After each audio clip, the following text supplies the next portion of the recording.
Hi friends, ఇక్కడ 1 2 3 4 ఈ side నుంచి 1 2 3 4 ఉన్నాయి కదా. అట్లా కాకుండా ఇందులోంచి 1 స్టిక్ మూవ్ చేసి ఈ సైడ్ నుంచి 1 2 3 4 అట్లా కావాలి. ట్రై చేయండి. ఓన్లీ 1 స్టిక్ మూవ్ చేయాలి. ఆపోజిట్ డైరెక్షన్లో 1 2 3 కావాలి.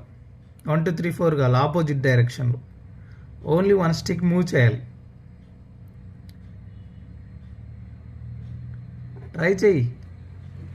Only 1 stick.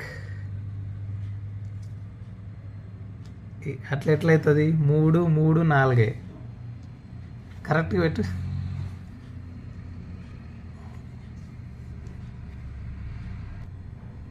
ఈ ఒక స్టిక్ తీసి ఇక్కడ పెట్టినామనుకో, 1 2 3 4 ఓకేనా? వచ్చిందా? ఆపోజిట్ వే 1 2 3 4 కరెక్ట్ వచ్చిందా?